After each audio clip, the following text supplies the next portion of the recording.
ये उस समय की बात है जब गांव में 18 या 19 साल की उम्र में सब लड़कों की शादी हो जाती थी। उनमें से एक रामाकांत भी है। उसकी शादी 3 साल पहले हो चुकी थी और अब उसका गौना भी हो गया था।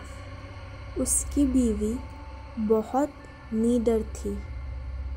इसको मैं निडर इसलिए बता रही हूँ क्योंकि उसकी निडरता एक दिन बहुत भारी पड़ गई थी।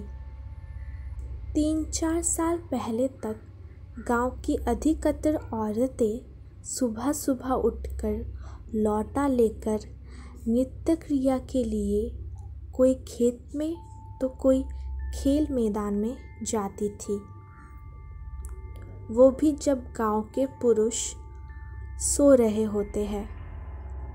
कुछ दिन बीत गया तो अब रामाकांत को एक सुंदर सी बेटी भी हो गई। बेटी अभी 8 महीने की थी। उस समय उसकी बीवी सुबह सुबह अकेले उठकर खेत में चली गई और अपने सासू माँ को या फिर अपनी जेठानी को भी नहीं जगाया। वो अकेली ही चली गई क्योंकि वो बहुत निडर थी। लेकिन उस समय वो ना तो हाथ में चाकू और ना ही माचिस लिया था।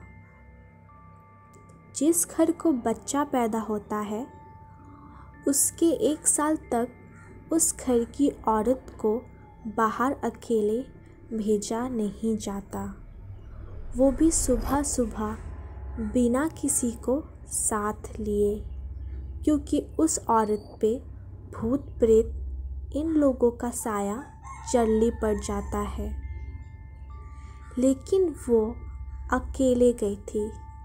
तभी वहाँ बेल का पेड़ लगा था। उस पर एक चुड़ैल घूम रही थी जो इसके साथ नहीं आना चाहती थी, लेकिन फिर भी वो आ गई। जब रामाकांत की औरत खेत से आई तो लौटा फेंक कर पलंग पर बैठकर गाना गाने लगी।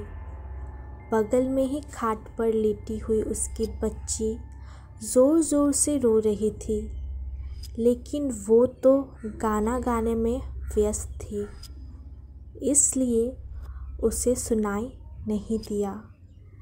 इतना देखकर रामाकांत चिल्लाने लगा कि बेटी को उठाओ, क्या तुम्हें सुनाई नहीं दे रहा है कि वो रो रही है?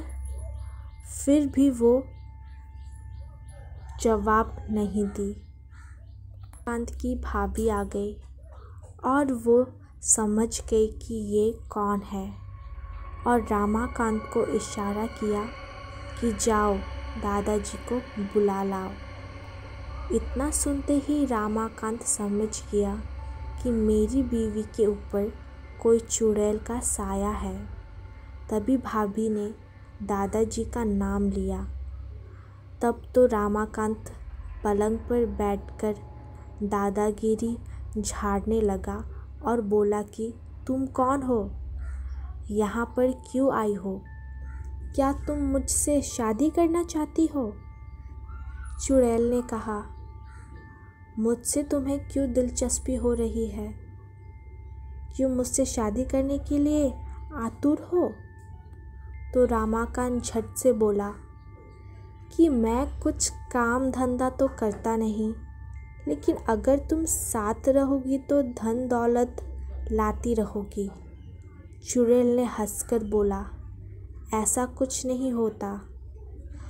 हमारे में भी कोई ना कोई मुखिया ज़रूर रहता है जो धन दौलत की रखवाली करता है। तुम चाहो तो हमारी दुनिया में चलो, तब मैं तुम्हें सब कुछ दूंगी, पर अभी नहीं, क्योंकि तुम जीवित हो। रामाकांत समझ गया कि अब मेरे हाथ में कुछ नहीं आने वाला है, तो उसने बोला कि ब्राह्मण परिवार में आते हुए तुम्हें डर नहीं लगा। तब तक दादाजी भी आ गए और बोला कि यहाँ से सब लोग हट जाओ और अपने अपने घर जाओ। इतने में ही रमाकांत की बीवी भी पलंग से नीचे उतर गई, सिर पर पल्लू डाला और चुड़ैल भी चली गई। तब रमाकांत मन ही मन में बड़बड़ाने लगा कि इनको भी अभी आना था, अगर थोड़ी देर बाद आते तो क्या पता मैं भी मालामाल हो जाता। बेचारा रमाकांत बहुत दुखी हो गया।